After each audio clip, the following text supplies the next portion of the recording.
All right, looks like we're good to go. All right.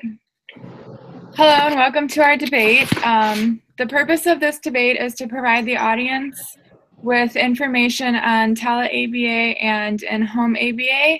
We will also be discussing the ethical considerations that align with each of these topics.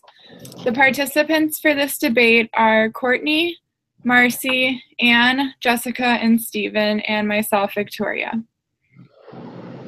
Courtney is going to start us off with the introduction on ABA and in-home therapy.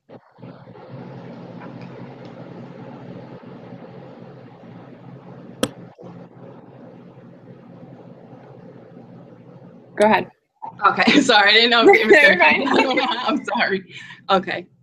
Autism is a developmentally pervasive disorder with a wide range of characteristics and symptoms affecting 1 out of 68 children. Autism is characterized by deficits in communication and social skills and repetitive restrictive behaviors. These two deficits compose the criteria for diagnosis, but it is common for individuals with autism to have comorbid conditions like ADHD. Having additional mental disorders and health issues creates challenges in day-to-day life, resulting in the need for treatment.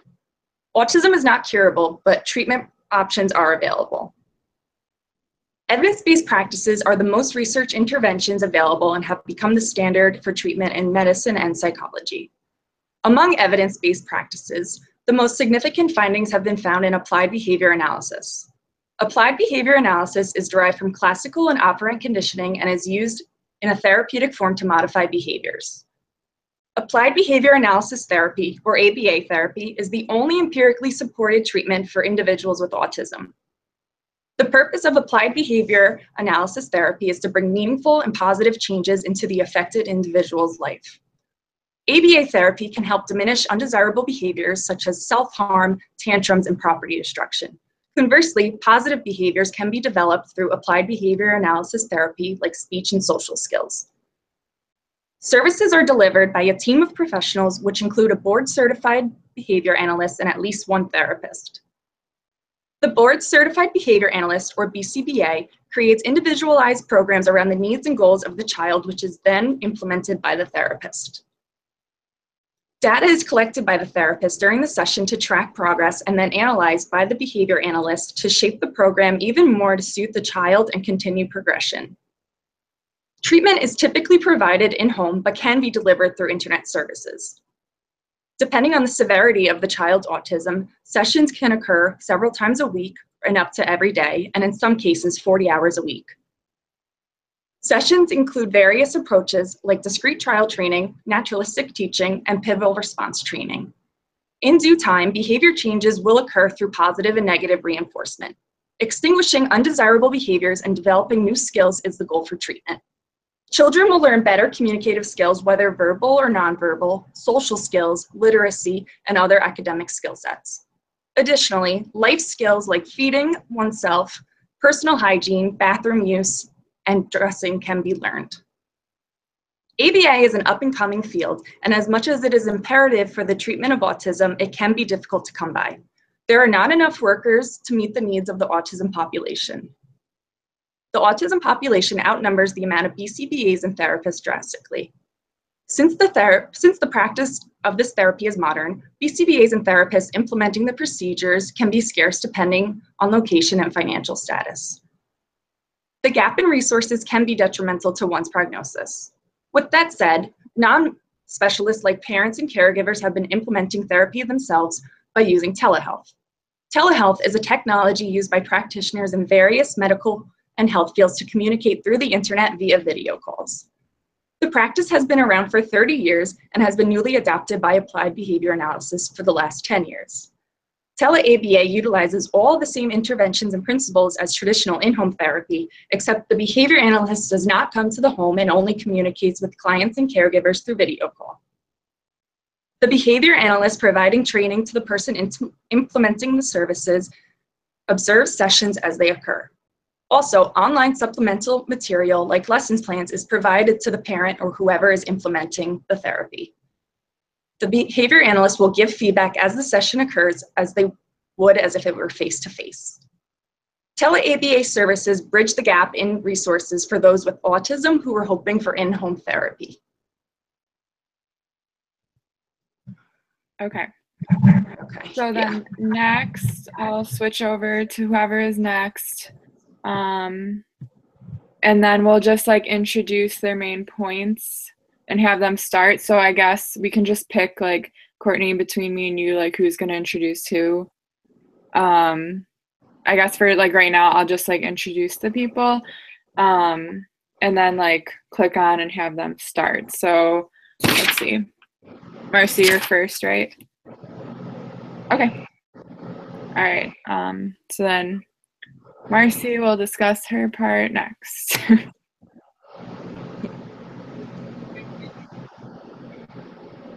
I can't hear you.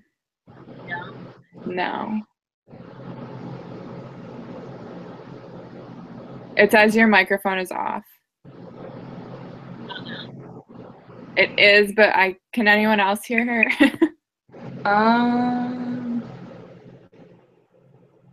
I hear a lot of background noise. Yeah, I can like barely hear you. So weird. I have it. Okay, that's a little better. Yeah, hearing now. Hear me now? Just talk very loud. Try. All right, I'll go ahead and start. Okay. All right. As mentioned before, Tele-ABA is an up-and-coming method of delivering ABA services via a web-based internet program such as Skype or Google Hangouts. Although direct in-person therapy is a standard through which ABA was originally derived and is most commonly practiced, this method simply does not work for a large minority of families who seek ABA.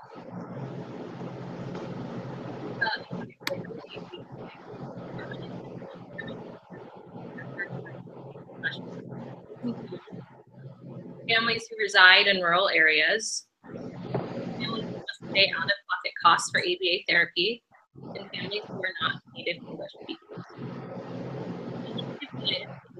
Families who reside in rural areas simply do not have as much and sometimes any access to ABA. While autism is currently estimated to affect 1 in every 68 children in the U.S., is just as common in rural America, ABA therapists are not. Unfortunately, there is a shortage of practicing ABAs in rural communities. During this part, I might bring up my own visual during the actual presentation, just because it's about to be a lot of numbers. Okay. If we look at Texas, the distribution of BCBAs across rural and metropolitan counties is particularly evident. According to the 2010 census, there are 177 rural counties in Texas. The ACC website currently lists 609 registered BCBAs throughout the state.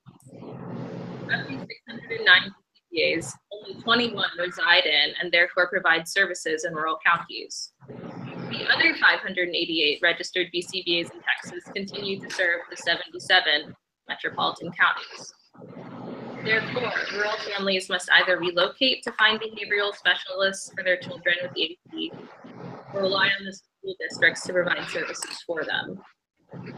This is not a fair standard given those families who do not live in or near cities. But with telemedicine technology, individuals in rural communities have better access to the same intervention services available to their urban counterparts. I think someone isn't muted. Maybe Courtney?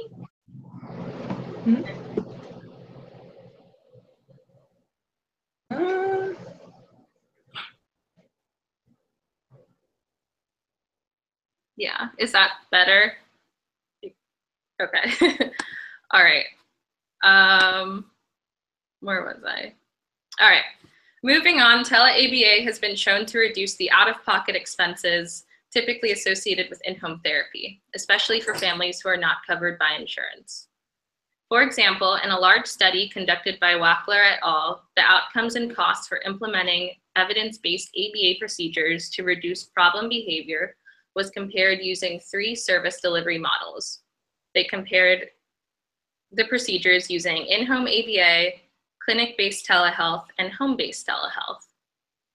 The results of this study showed that while all 3 service delivery models exhibited a 90% reduction in problem behavior, total costs for implementing the treatments were lowest for both the telehealth clinic and telehealth home model, but especially in the telehealth home model. This not only illustrates the financial advantages of tele-ABA, but also proves that it is just as effective as in-home ABA. This data is also representative of the fact that in-home internet access is not a necessary component of the tele-ABA model, as tele-ABA can also be conducted in a clinic that is nearby to the family. Lastly, families who are not native English speakers might be able to benefit from a tele-ABA model. Due to the nature of the internet, in that it is able to connect people regardless of their location, tele-ABA has the ability to link non-English speaking families with BCBAs who are bilingual. This characteristic of tele-ABA can help close the language gap that is currently experienced by families who are unable to receive the proper parent training due to the language barriers they experience in the ABA community. Teleservices are on the rise and have been implemented successfully in a variety of areas. For example, education. We are all currently enrolled in a tele-education or online program to obtain our master's degrees in ABA. There are a variety of reasons we may have chosen to take this path.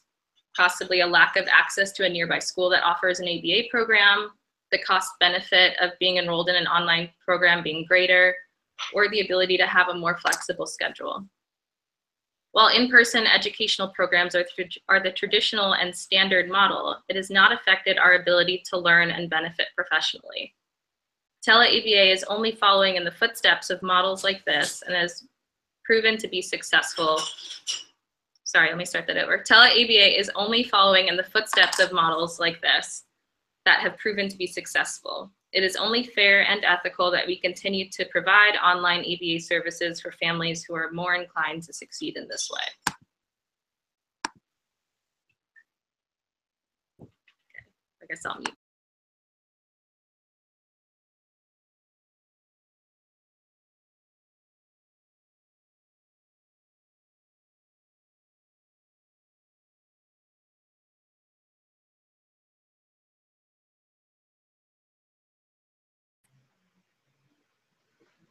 Anne, we can't hear you at all.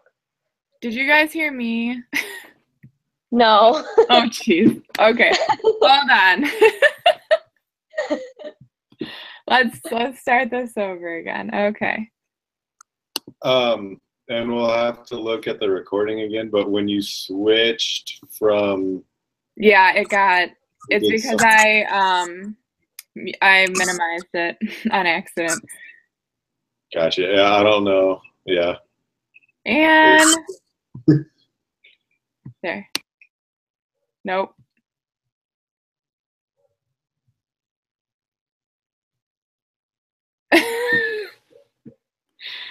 Oh dear.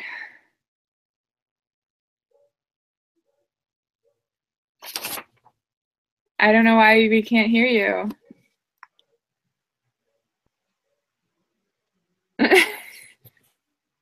So for me, I just kept clicking the mute button on and off, and eventually you guys said it worked.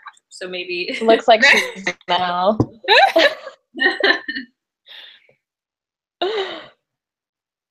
No. No. Oh no. Uh-oh.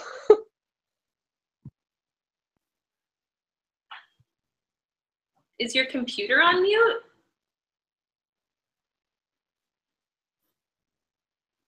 I don't understand, like.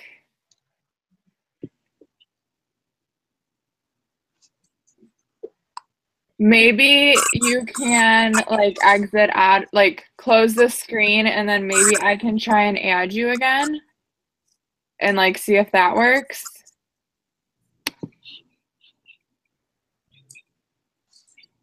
Okay, let me try that. I have a million, I don't know why I did this to myself. I have a million screens going and okay. All right, let me try and add her.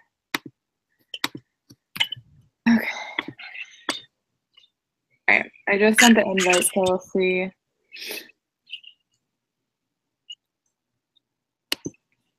Well, I'm glad we're getting this done and we're seeing what's happening.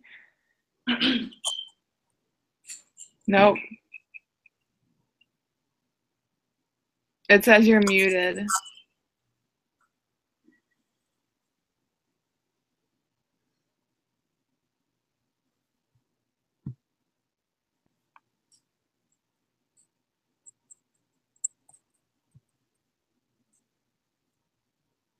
I don't understand. Are you,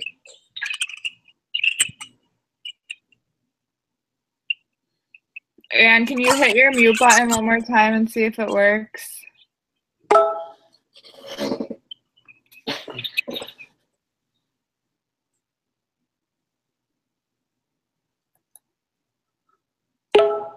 What?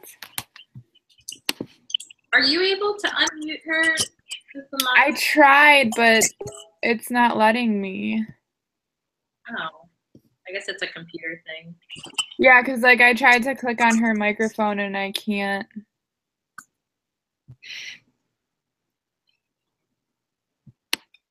She has a little thing here, and I'm afraid if I click it, what would happen? Did you guys watch one of the debates on YouTube where like one of the girls just kept like getting logged out of her computer? No. Oh my gosh, no. She would start and then she would disappear and then they would just keep like rolling through everyone else and eventually she was able to do her part. That's like what they uploaded and turned in. That's crazy. All right, let me try to add her again. All right, so I guess now that we can kind of see what's happening, so then I'll try to coordinate myself a little bit better and make sure I'm not muted. So I'll go to the next slide of whoever is presenting next, and I'll say like, all right, so Anne will be presenting next, and then she'll be discussing concerns of confidentiality, issues with internet access, and support issues. And then I'll go to Anne's screen and have her start. Does that sound good to everyone? I tried to not put so much on the slides, just because like they're only going to be up for like a minute. But I didn't want them to like be up the whole time. Well, so far it sounds really good. Yeah, it does, definitely. Really hard to talk slow even if you like. Yeah, it's like I am the fastest talker when I'm presenting something, and then I forget what I have to say. Like it doesn't matter if I memorized it. Like it just keeps rolling off, and it's just terrible. So then I think what I'll do, because if I stop sharing it, I think, so this is me stopping it, and it goes off pretty quickly, I feel like. So then when I do my conclusion, I think I'll just kick it off and then kick it back on to present like the questions,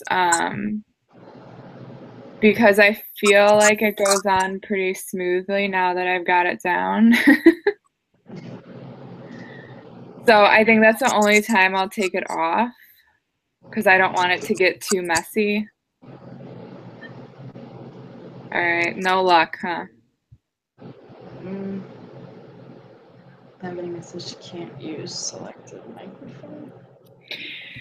Should we just keep going, and then if she can get on? Yeah, that way everyone else can get their practice in. Okay, so then the next person will be Jessica. So, okay, so let me try this again. Okay, so next to talk will be Jessica. She will be discussing the BCBA's ethical duty to uphold ethical standards and confidentiality. She will also be discussing potential increased access to services that trumps no intervention, and also that tele-ABA is as effective as in-home ABA. While my appointment raises some valid points, telehealth has multiple avenues to ensure a client's confidentiality, quality of services, and dignity is maintained throughout their treatment plan. First off, it is the behavior analyst's ethical duty to uphold the ethical standards and confidentiality, as well as convey those standards to the parents and others involved in their child's therapy services. Specifically, Code 2.06 states that behavior analysts must discuss confidentiality at the outset of the relationship, and therefore as new circumstances may arise throughout the treatment. This also involves letting the parents know that they are as well responsible for maintaining that confidentiality, and that the BCBA will continue to provide training and services through the program. Also, telehealth must comply with HIPAA standards. According to the Telehealth Resource Center's website, specific encryption is utilized to protect the data from any hackers that may try to access the data being transferred across the medium. And additionally, any of the third parties that are involved in the telehealth must be contracted through HIPAA as well to ensure that the confidentiality is maintained throughout implementation. Additionally, any potential increase to access of services will trump no intervention at all. As stated, families living in rural areas have little to no access to ABA services, but the International Telecommunication Union suggests that 95% of the global population actually has access to mobile cellular networks. Therefore, this eliminates the issue of not having access to high-speed internet and can actually provide an alternative medium to that issue. While HIPAA standards would have to be evaluated for that service as well, it is still an alternative to providing access to ABA services. Additionally, tele-ABA health is as effective as in-home ABA. Services provided via telehealth yielded comparable results in a study of 107 children in Iowa across 3 different phases, including in-home, tele-ABA in-clinic, and tele-ABA in-house. There was a 90% median rate of success across those 3 service models. So this shows that there was no significant variation in the success rates between tele-ABA health and in-home or in-clinic ABA health. Additionally, a group of Nigerian mothers, after a 5-week group-based intervention, would say that they would recommend their services be provided to other mothers and that their training was actually adequate. Additionally, Code 2.09 does state that behavior analysts have the responsibility to advocate for the appropriate amount and level of services and oversight required to meet defined behavior change program goals. This touches on the instance of providing effective treatment. It is our responsibility as behavior analysts to ensure that our client is receiving adequate treatment and to ensure that tele-ABA health is effective for them and to monitor that throughout their treatment. That was really rough, sorry guys. All right, well, thank you, Jessica. All right, next to talk is going to be Stephen. He has a lot to discuss. I need to condense this down. He will be discussing the flaws in current telehealth delivery models, rural internet delivery issues, environmental conditions that interfere with implementation, issues with supervisory delegation, and uncharted ethical territory. All right, so just real quick, I think I want to change the order up a little bit, do like 1, 2, 4, and then combine 3, 5, and 6. Yeah, that would probably be easier to discuss. The ethical code issues or potential issues. All right. So that would make it look a lot nicer. And maybe flow better. Go for it. Okay. So currently there are flaws in the current so weird looking at the, okay, let me restart. Currently there are flaws in current telehealth delivery models. Most telehealth delivery models were designed for one-way or two-way video conferencing, not designed for therapeutic interventions, which do at some points require either manipulation of the environment or the person receiving the interventions themselves. Currently, in telehealth, one would require an on-site technician, which could be acting as a parent as well for the child, in addition to a supervisor or someone acting in a supervisory role on an off-site location providing therapy. There are rural internet delivery issues with this model. Although wired broadband is increasingly available in most large urban centers, it is still very difficult to come by in portions of rural America. Let's see, and then there's a quote here, which I'm trying to figure out how to cut down. But let's see. So the use of real-time video conferencing is very bandwidth intensive and requires a stable broadband connection, which is typically delivered through wired internet services. Most people know this as cable internet. Now, cable internet is very difficult to come by in many parts of rural America, where systems currently are delivered via satellite or wireless internet. These current systems do not have the broadband capability to sustain two-way quality broadband communication. There are several ethical issues as well as delivering interventions through a telehealth model.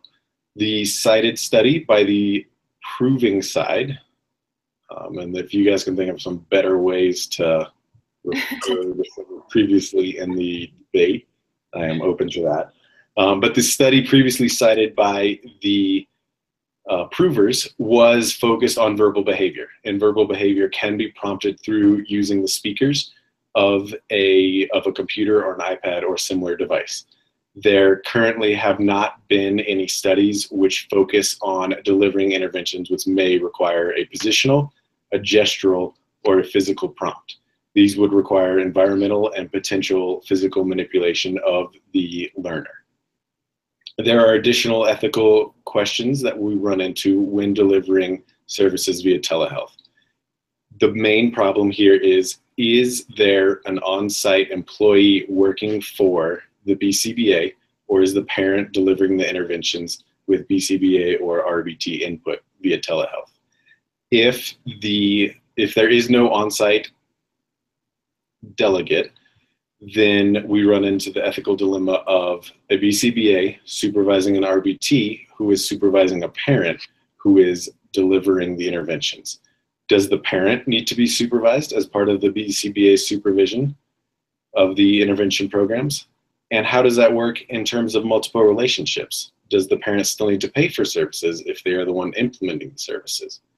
If they do not pay for services, are they considered an employee? Where does that stand in employment law as well?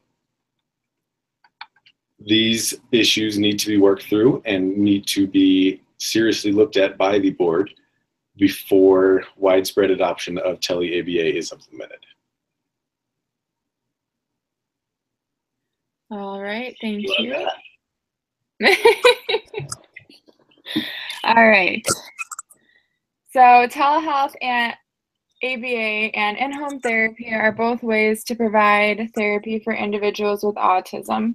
The rates of ASD are increasing, which leaves us with greater need for services. With this greater need, there are both pros and cons related to which type of therapy is needed. Telehealth is convenient for those who live in rural areas, too far to receive in-home services, but may have poor internet connection due to those areas. This can also lead to confidentiality issues related to information that may be shared on the computer. In-home therapy provides one-to-one services where a staff member can be in the home to help with the programs and problem behaviors. In-home therapy does not have as many confidentiality issues as tele-ABA and can provide help when needed on the spot. With this being said, some families may not feel comfortable with others coming into their homes. Both are ways to provide therapy to children, and I hope that we have been able to provide you with sufficient information on both types. We are going to end our debate with questions from the audience. So, our first question is, what is the BCBA's ethical responsibility when considering client preferences in regards to the use of tele-ABA? I don't know who wants to speak first.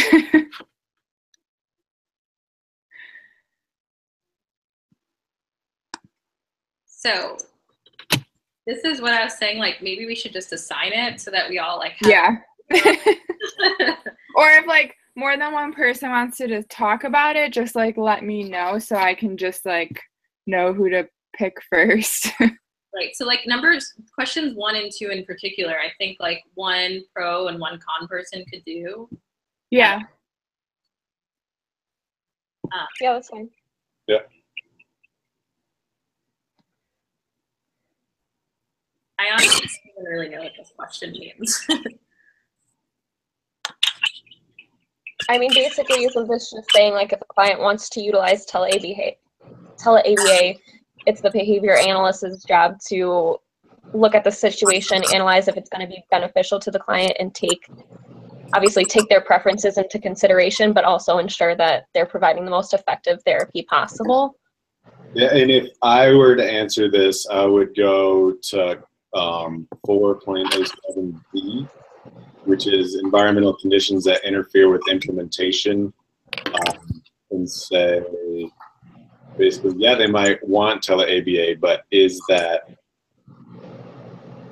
going to basically cause more problems trying to get it set up and stuff like that? Right. I could answer that one for the con side if we want to do that. So Stephen will have question 1, and who else will be with question 1? But I think that's definitely one that we could have a prover side as well. I never really watched the questions section of any of the videos I watched on YouTube, but I don't know if any of you guys did. Do you know how long they typically spend answering questions? Like, we really detailed in our responses. I can't hear you very well, but the ones that I did watch, it was actually just like one person answering all the questions, like, but I think it was because he just happened to be talking about all of them. But like what I just saw was like, if like ethical responsibility was part of your like discussion, then that's just what you answered. It wasn't them adding, like coming up with this huge response. It was something that they already had stated in their part. So it was just like them kind of restating that. The confidentiality issues, I feel like a lot of people touched on. Yeah, it's like I touched on the confidentiality, and then also code 2.09, which is treatment and intervention efficacy. So like I could hit it from that point, and then Stephen can do the environmental conditions.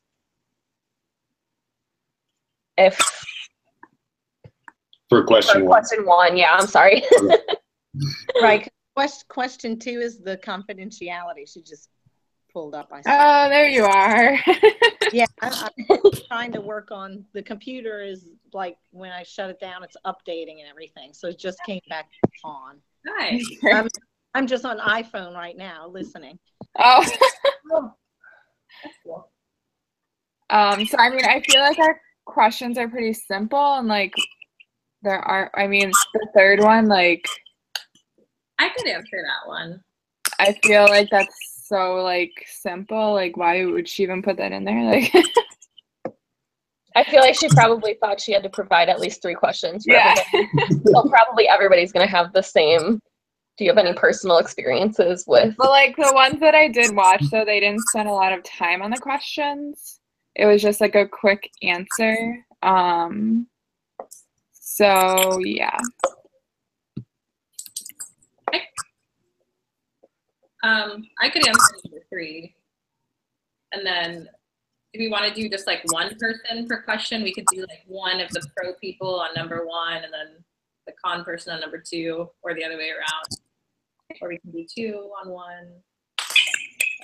I mean, whatever you guys want to do.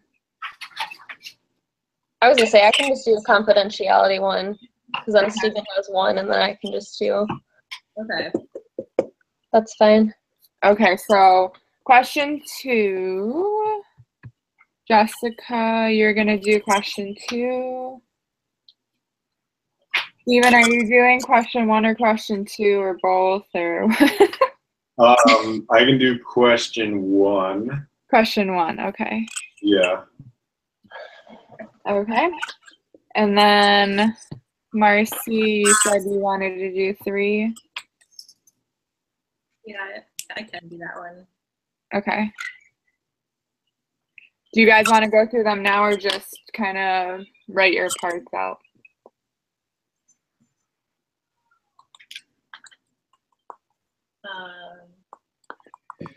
Whatever. Yeah, it doesn't matter. I don't really have anything prepared, but it doesn't. I think I'm basically just gonna restate my first point, essentially. Yeah, which I mean, I think that's what other groups did. It was just like you restating. It wasn't like you had to sit down for 20 minutes and figure out like a whole new statement. Like, right? Yeah. Yeah, that's what I was just gonna read this code subsection where you seek to eliminate the environmental constraints, and then I would say the environmental constraint would be the potential lack of internet and not having environmental control would violate that point.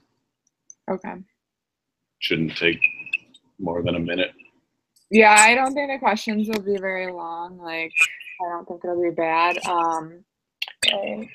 Just so I know who's saying what, so I can make it look clean. Okay. And then, let's see. I do think, because I'll be talking and then we'll go to the question and then I'll be answering part of that question, it should go to someone else.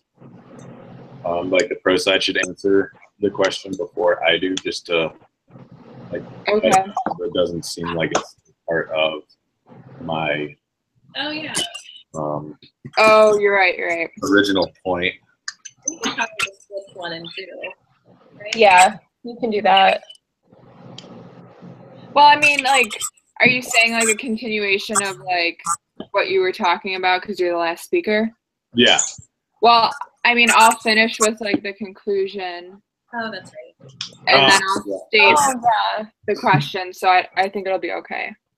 Forgot about the conclusion. And then for my conclusion, I'll kick out the PowerPoint and then bring it back up. So tomorrow, we just discussed that we'd be meeting tomorrow. Is tomorrow when we're planning to like record our final thing? That's what I thought. Same. So there's like one small hiccup for me. I can meet tomorrow, but tomorrow night I'm babysitting. So by the time we meet, like the baby that I'm watching will be asleep. I don't know if I necessarily want to record just in case like she were to wake up or her parents were to come home early or something. It just might cause fine, but that might be one consideration. If it's our only option, I'm sure we can make it work. And if I have to like leave the frame, we'll just say that was like the only time we could meet. But well, I mean, as long as I think it would be fine because like I mean, if you only talk for like your 5-minute segment, you don't have to be present, I don't think, for like the whole debate. Yeah. Because I mean, I can also like discuss question 3 as well. I'm sure like, you know, we all have experiences like with stuff.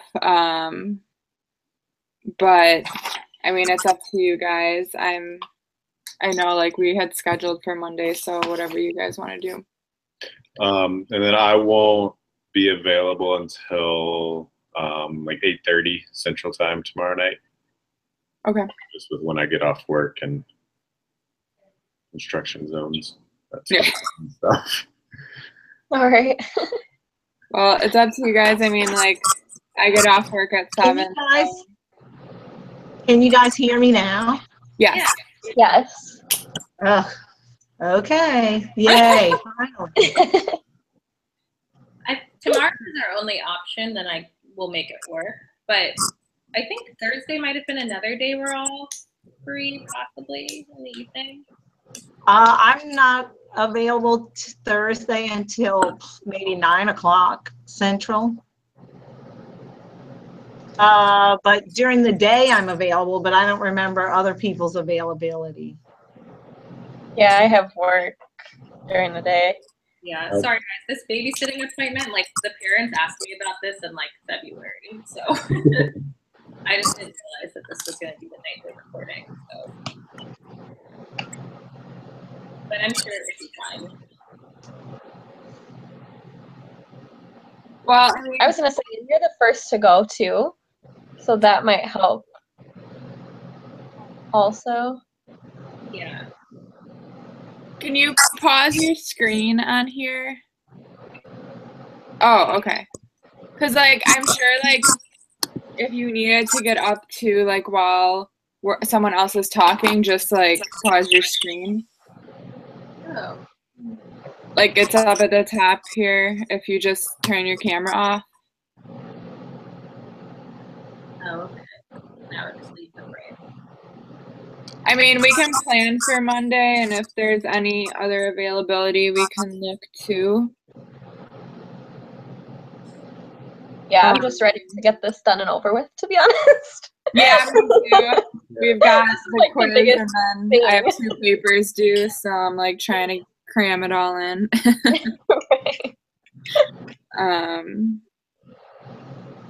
So, I mean, if you guys just want to plan for tomorrow, I don't know how long it's going to take. When we get off of here, I know it's not going to be a real estimation of how long. Do you guys want to have me set times for you guys, like 6 minutes each talking, so that we can make sure that, like, we won't go over time? I'm sure, like, if we're under time, we can always just add our own experiences at the end, like, to add a little bit more time, but I think it'd be worse to go over time. Right. And then leave like a few minutes at the end for questions, because I know, like, the debates that I watched, people were like, oh, you know, like, each member will have 6 minutes to discuss their point. Like, if you guys go over the 6 minutes, I will cut you off and let you know, like, whatever.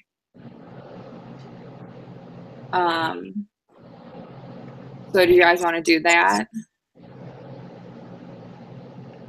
I kind of, when I practiced mine, I clocked mine in 4.5 minutes or so. I mean, rather than, I don't know. I was gonna say, I feel like all of us were pretty good on time. Yeah. Obviously, like, tweaking whatever we have to, or like adding stuff to make it flow better, but Yeah, I think I'll just work on the transitions and, like, stuff like that. But again, like, when I stop this, I'll see how long it is too. so is it 30 to 45 minutes, or is it? That's what I thought. That's what I was thinking too. So I mean, that's a good 15-minute window. Yeah. All in. But, Okay, does anyone else have any questions, anything they want to add? I think everyone's part sounded really good. Anne, do you want to practice yours at all? Because I know you didn't get the chance to. I'm okay unless anybody wants to hear it. It's up to you. I mean, everyone sounded really good. I mean, I can run through it, I guess, Okay. once, if you guys want to hear. One of the most significant concerns of tele-ABA is one of confidentiality. Others may see or overhear private, sensitive information during discussion or consultation. Others with access to the same computer may also view files or videos containing private or sensitive information. This would also, let me ask a question right here. If I'm going to refer to a code, like if I'm talking about the ethics code, I keep stumbling over this part where I don't want to say a violation of code 2.07, but like, do you have suggestions for, like, could possibly, I mean, I don't know, what would you say in that instance? Maybe like could possibly clash with code. Or an ethical dilemma might arise. Related to code, blah, blah, blah. Yeah, something like that. Maybe related to, yeah, I don't know how to say that. I need help with that. If somebody can think of a good way to say, you know, others with access to the computer may view files or videos containing private, sensitive information, which could lead to a violation of code 2.07, relating to maintaining records, relating to maintenance of, I guess maintaining records is what it says. Internet access could also be an issue. Some families cannot afford the equipment and service necessary for tele-ABA delivery of services and would need to go to a library or community center, etc. Again, relating to a problem with confidentiality. Even for those who can't afford the equipment, the cost to maintain it could be prohibitive outside of the budget for some families. Internet access must be high speed and reliable for high quality voice, data, graphics, video, live streaming, etc. required for tele-ABA services. Over 10% of Americans, or 34 million, and 39% of rural area Americans do not have these advanced telecommunication services. Technical issues cause problems for accurate observation by the BCBA of the target behavior and or implementation of the intervention. For example, in a study by Rule et al., there were technological and programmative challenges that were hard or even impossible to overcome. There are support issues as well at the heart of the tele-ABA concerns. Tele-ABA presents a challenge in proper monitoring of parents' website engagement. It also presents a challenge in effectively providing appropriate feedback and support. With tele-ABA, the lack of immediate and appropriate feedback during the implementation of these interventions is a big concern. Even trained therapists require these elements in order to ensure proper implementation of programs. Without the immediate and appropriate feedback, with correction and or modeling if necessary, there can be a problem with fidelity and hence effectiveness of the treatment. This can include the instance of a behavior that was unexpected during treatment and the parent not appropriately responding, perhaps causing new problem behaviors. Interventions are also more successful with family involvement and proper family training. However, there are many factors that would determine whether a parent or family member can fully participate in interventions via tele-ABA. Obviously, not every parent can undertake such a daunting task of learning and implementing these procedures. At this time, no studies have been done to determine which factors and or characteristics of parents result in effective treatment or positive outcomes. Parents may be exhausted and unable to fully implement treatment plans and may not be able to be as consistent as necessary to ensure the fidelity. But whether or not the parent has other children or family members in the home to care for or other obligations can also play a role in the parent's ability to implement the plans effectively. However, with in-home therapy, it's not an issue as the trained therapist is implementing procedures as required. Also, with in-home therapy, there's the option of going into the community with a professionally trained therapist to assist the client and parents immediately on site. This helps improve generalization of skills across people and settings. In addition, having a professional present helps parents feel more confident and more comfortable, which gives the parents a feeling of empowerment. Nice. All right, well, I think everyone's part sounds awesome. And I think we'll be really good on the time limit. I think we started at 7:53. I mean, granted, I know we talked a lot and stuff, but are you guys good with the PowerPoint? Do you want me to scrap it? What do you guys think?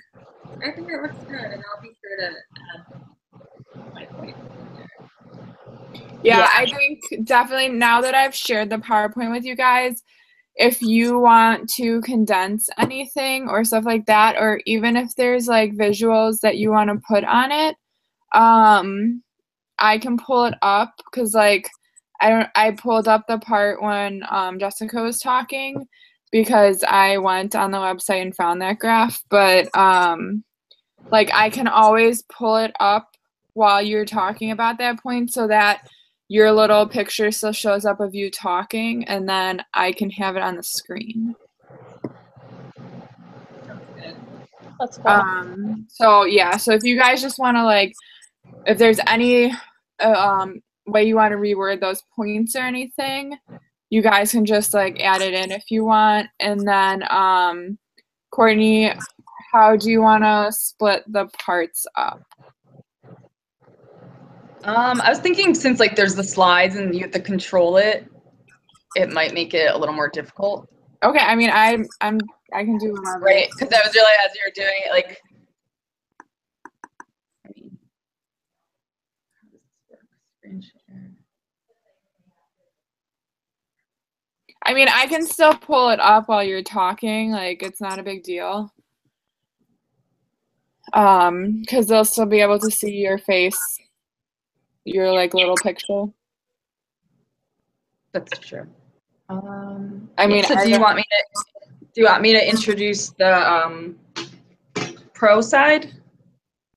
So who is the pro side? Like how? Pro. That's Marcy and I.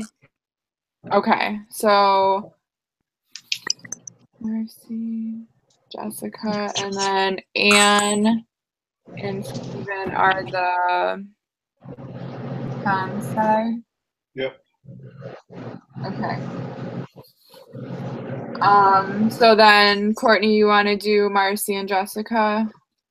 Yeah, I'll introduce them and then I'll say their points from the slide. Okay. And then they can begin. Okay. All right, so then I have, as of right now, I have question 1, Steven, question 2, Jessica, and question 3, Marcy. Sounds good. Definitely. Okay.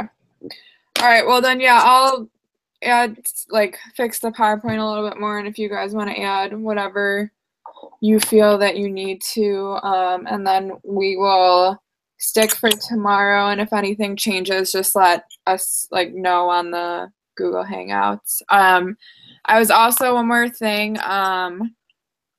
so I was thinking like just to give you guys like a heads up on how our timing is going, just so you guys like know.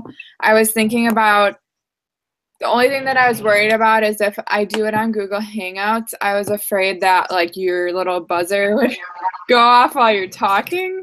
So do you guys want me to like send a text message, or do you guys care?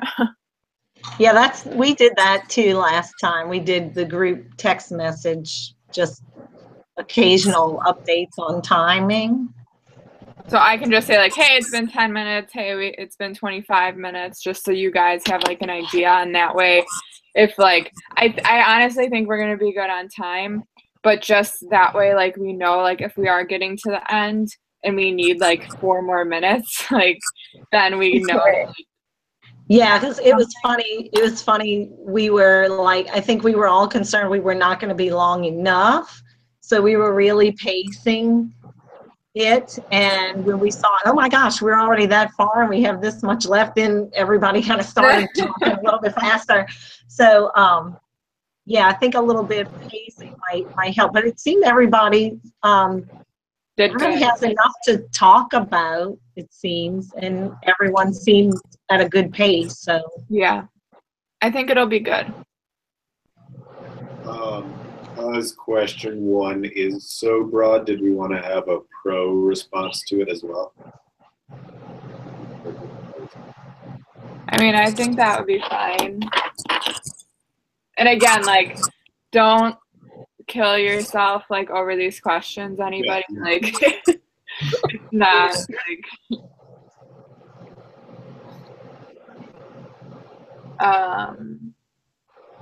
So Marcy and Jessica are pro. Do you guys talk about that at all in your? I don't think we like necessarily touch base on that, but I take it if we wanted to do like a 2 sides thing.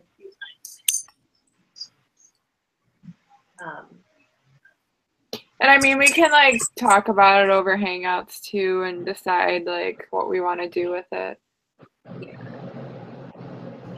I was going to say, because I only have it from like the behavior analyst's perspective, not so much the client.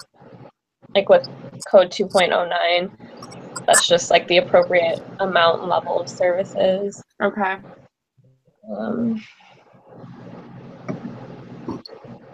All right. Well, but I can look at the code and see if there's any, in addition to the one that Stephen is presenting, if there's any other that apply. okay. I mean, we have 24 hours and I have a little break tomorrow, so I can look at stuff too. So. All right. Well, anyone else have anything?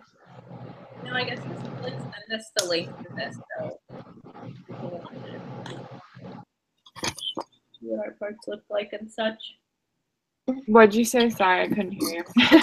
Send us the link to this video. Yeah, I will. I'll make sure it uploads and everything's good, and then I'll send it on the Hangouts. Cool. Alrighty. Well, thanks, guys. I think it'll be good. All right. I'll send you guys the link. Awesome. All right. thank you. Thanks, guys. Have a good night. Bye. Yeah.